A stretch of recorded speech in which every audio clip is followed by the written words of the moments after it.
So WhatsApp has introduced a new shopping feature called Carts, which allows users to shop from businesses through direct messages. So some background on this and how it works. So with Carts, customers can browse a catalog, select multiple products, and send the order as one message to a business.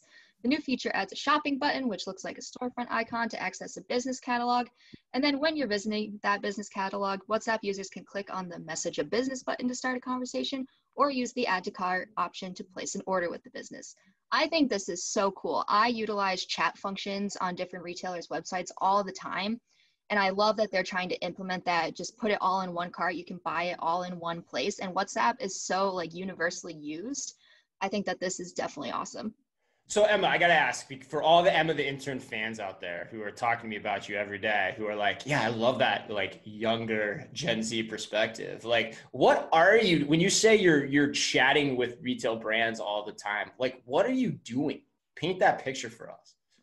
Usually, if I'm going to use that kind of function, it's if I'm looking at a product and I just kind of have a question, which is usually like clothing or shoes, I'll be like, do these fit true to size? Or what's the inseam on this? And it just allows me to get a better understanding of what I'm trying to purchase. I want to know that it's going to fit if I'm going to invest the money.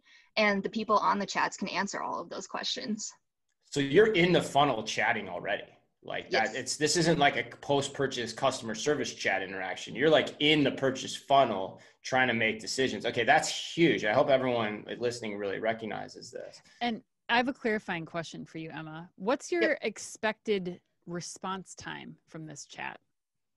I usually only do the chats if it's live, like they can answer right then and there. I've done a couple where I want to know if something's ever going to come back in stock that I'm willing to like wait for the person to respond. But usually I like to have the live, if it's during normal business hours, have the live chat. Sure.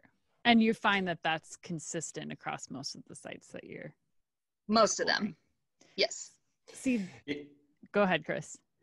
No, you go. I think you I was just keep going to say that point, please. That's the question that's still outstanding for me here is, obviously many of these larger sites have bots that are able to, respond or that can predict answers to questions. We've seen, tons of people in that space. But my question is around, WhatsApp being a platform for small businesses, and what's now the expectation from the small businesses to respond to those chats? Because I think I love this from like a commerce should be happening across more platforms, and just the whole like innovation of it.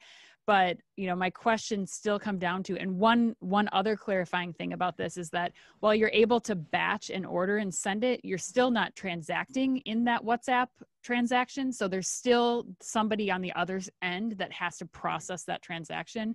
And I know it's still early days, but I think it's just those two things. I think if you're really going to be the platform for small business, what's the expectation from the small businesses, and how should myself as a WhatsApp, retailer be thinking about how I strategize for that? Yeah, that's a good point. I think, you're hitting on it too. Like, what is the automation of commerce within the text messaging platform, right? Like I think that's the unlock. And we've talked about that for a long time too, that, we think that, text messaging and e-commerce are probably going to be that one of those next frontiers of commerce platforms. And for what it's worth, we had an awesome conversation yesterday. We will be releasing soon on email as another potential commerce platform that goes right along with this conversation. So it's going to be really interesting to see how this all plays out. But you're right, and like from a small business perspective, or even from a consumer perspective, how do you automate that quickly? What is the user flow? What does the interface look like inside of that? I think is the big question. The thing I always think about with this story, if you're a loyal listener of the show, all of our Spotlight series, every time we interview someone, we ask them the same three questions, right? It's our kind of like nod to inside the actor studio. And the one question we always ask people at the end is, what's the one social media app that you use? And one of the answers that I always remember, and it was from Thong Nguyen, who specializes in VR, believe it or not, but VR for design, said, my favorite social app is text messaging. Mm-hmm. And he threw that curveball at us so well, because I had never thought about that. And that is true. Text messaging is by far and away the app that we use to socialize the most. It's not Facebook, it's not Instagram, it's actual text messaging.